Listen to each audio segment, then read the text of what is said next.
Okay, so I'm going to tell you a story about my first ever listing when I became a real estate agent. Now, my client ended up yelling at me, and it was not necessarily my fault. I'm sure I could have maybe done extra things to prevent getting yelled at, but here is here's how that occurred. So, the listing was quite a bit of land kind of out in the middle of nowhere, so there was not great cell service. And what you do is you put a lockbox on the property, so that way not everybody and their brother has to be there when people want to go look at the house, because that's kind of awkward. People just want to go look at houses by themselves, maybe even not with their realtor, but the realtor does have to come.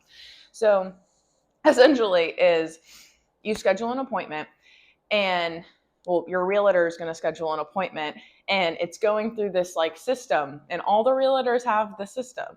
So if you have an appointment at a house, we all know there's no confusion. There's no reason why anybody should show up at anybody's houses unannounced. That's not how that goes. That's the whole reason that we pay dues for these systems to exist. But anywho, so what happened was the house was incoming soon, and it was like the day before I had made it to where somebody could go in and book an appointment. And this woman, who happens to be a realtor, reached out to me and was like, hey, my clients want to do an appointment, like a showing on this day at this time. And I was like, okay, great. It had said on the MLS listing service where we put the houses that it was going to be available to be toured by the time that she's asking to tour the house. And so, excuse me. In my personal opinion, I felt like it was self-explanatory that that would mean that you can go and book an appointment at that time. And if I'm remembering correctly, there was no reason why she couldn't book an appointment, because I almost recall in my brain right now going in that moment in time and making sure that they were able to book their appointments. But whatever. So what happened was she never booked an appointment. Simply put, never booked an appointment. But when she was going to come, when she told me like, hey, I'm taking my clients here, she still showed up, but she didn't book an appointment. And fun fact, my clients had dogs. Well, they still have the dogs, but they don't live at the house anymore. So the dogs are very territorial of their home. They don't want anybody in their house. And if you were to go in their house, they would tear you up. And so essentially the my clients were not home at the time when they had showed up for their appointment. And they show up and they're trying to get into the house, and there's not good service. So it, I believe, probably took quite a bit of time for them to mess with getting in the house and whatever. But when they went to like mess with some things, they heard the dogs. And I don't believe the door was ever opened. I cannot recall if the door was ever opened, but I do recall that my client came down their driveway and saw an unfamiliar set of cars, two of them, in their driveway, and some people at their front door, and they lost it. And they were not necessarily mad at somebody. They were really just upset and scared on behalf of their dogs. That's the summary of the situation. Is the dogs were the only thing anybody was truly really worried about here, and making sure the dogs didn't bite somebody because somebody showed up at the house. Because otherwise, if a showing was booked properly, they would have taken the dogs and they would have left, and somebody could come and look at the house in peace, which is how that goes. And my client calls me the wife of the duo, and it went to voicemail. And honestly, thank the Lord it went to voicemail, because she left me a strong voicemail, a passionate voicemail, really letting me know that there was somebody at her house and they were not told that there was somebody coming to their house. And she was very unhappy. She specifically told me that she was very unhappy. And when people communicate their feelings with me very directly, I like to take that seriously and not lightly. So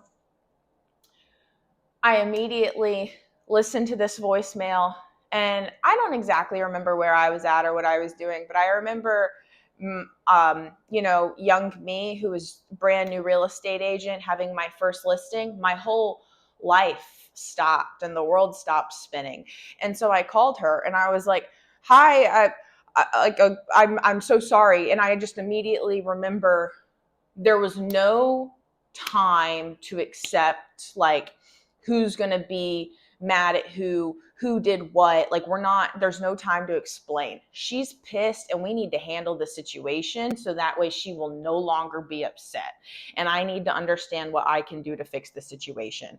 And I don't really give a shit if she's mad at me, if I'm even meant to be mad at. I just know that there's got to be something I can do to fix the situation, because I have a little bit more power amongst the groups.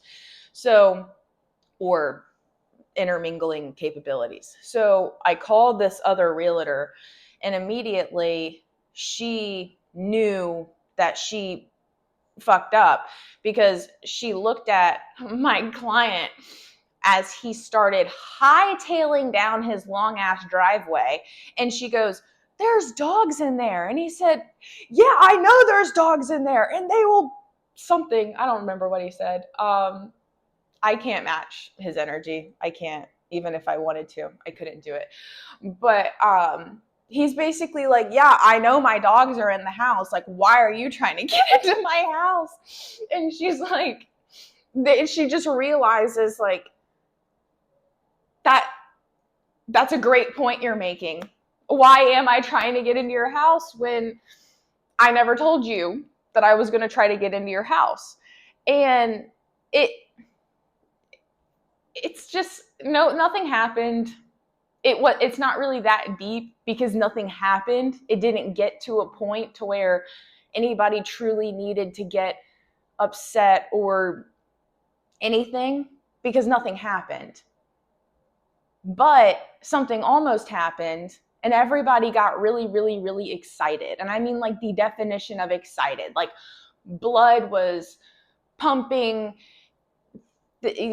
things were shooting, like people were growing horns out of their heads, like people were just really like, what's going on? Like it was like a very whoo moment. And I was not there, thankfully, because there was no reason for me to be there. But they're all together, like in person, experiencing this moment, like physically. So like that's an intense thing.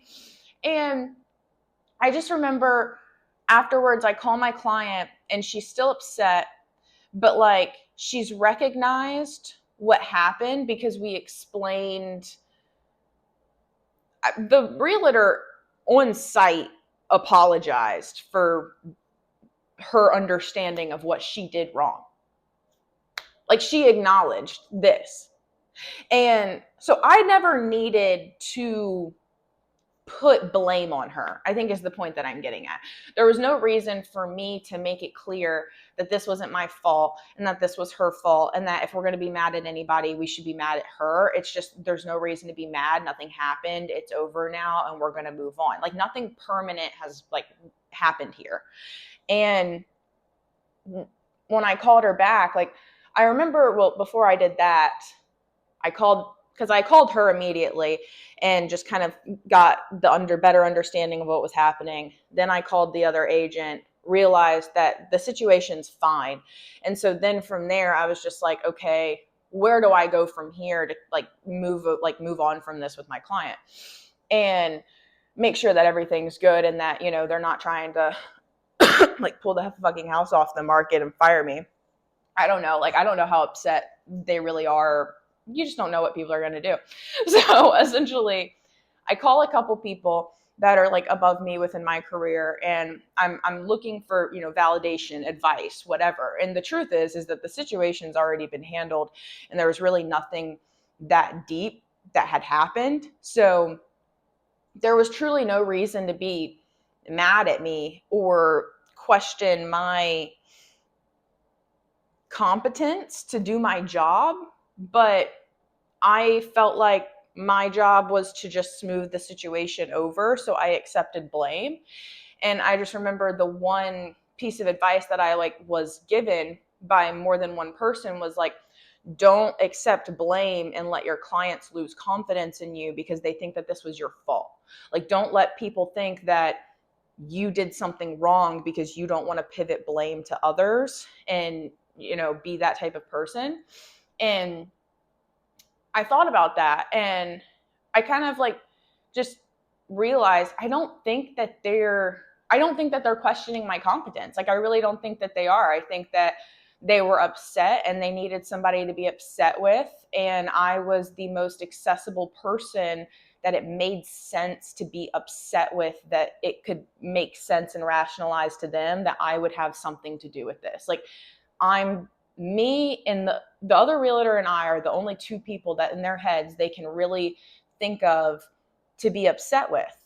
So that's it. And he already ripped a hole in the other one. And that lady, I'm pretty sure, left with her tail between her legs. Like, holy shit, that was not my finest moment. So she's already reaped whatever. So at this point now, it's just like, they've felt their feelings. They let out some colors that they probably didn't want some people to see, and that's exactly what it was. So I called them and I was like, hey guys, and they had me on speaker, so I'm there with both of them, and all it was, the first 90 seconds of the call was them saying that they understand. I never brought anything up. Let me clarify that. I simply just called and I showed up and I said, hey guys, I'm here. I'm here again. The situation's been handled, as we know. That's that. So I'm here. Is there anything else you need from me so that way you have peace? And from there, it was just like, the only thing that we need right now is to let you know that that's not how we like to handle ourselves. We're not really, wanting to be yelling at you and doing things like that. So they basically just apologized for their behavior. And I said, I understand your behavior, so it's totally fine. That's all. I'm not taking it personally. There's no reason to. And as long as we're still good in our relationship, then I think that we're going to just keep trying to get the house sold. And after, we'll say maybe that all lasted, let's stretch it out and say 5 minutes. After that, I just sat there for 10 minutes, maybe 15, 20, and just let them kind of calm down and talk. And I don't necessarily have to do that. I still could have kept my job and done everything that I needed to do without that. But I'll be honest, they didn't question me at all. And all they do now is just appreciate that they know that they can trust me. Like, they'll come to me and call me with questions about things, and I don't have to reach out to them. Like, I do check in with them, but I really don't have to. We genuinely have a bond. And I feel like that's something that, I don't know the exact lesson, because I don't think that we should just run around and be human punching bags. I really don't. I really don't think that we should just be letting people, express their anger to us and feel like we're supposed to labor all of it and do all of these things. But I feel like sometimes we all just want to take everybody's behavior so literally and so personally. And I think we just kind of need to understand that there's shit going on all over the place. And sometimes things, like sometimes people get upset, they lose composure, they show colors, and it's not even saying like they show their true colors. There's like certain colors sometimes in a box that you only use like every once in a while. It doesn't mean that's your true color. It just means that you don't see it every once in a while. And know that if you saw that, something, there was a reason that they needed to bust that out the box. And that's that. And sometimes people need to channel that, and not everybody knows how to channel things properly. Like not everybody is, not calling them like mature or immature or like not emotionally mature, but is saying just like not everybody in real time and moments is immediately going to be able to look at a situation, rationalize it, understand it, look at different people's perspectives, calm themselves down, and then calm themselves down to the point where they can go and start calming other people down. That's like actually a skill. That's like literally emotional laboring. And some people can barely labor their own emotions, which I think is what I'm kind of getting at, is people put emotions out there and then other people need to figure out how to labor them, because people don't know how to labor their own shit. And then you do have some people who know how to, I guess, kind of do that. Sometimes we don't always know how to do it for ourselves. We can just do it for other people. But I don't know, just like be more aware of these types of situations and maybe not take everything as personally. Also be aware of how you communicate in a situation. I don't know what the big point was here. I just kind of wanted to share the story. It was on my brain. I was thinking about it, and that's that. So that's our chitty chat for the day. I hope you enjoyed this and that you subscribe to my channel and like this video, so that way we can become best friends and you can hang out with me every day. Anywho, okay. Have a great day. Bye.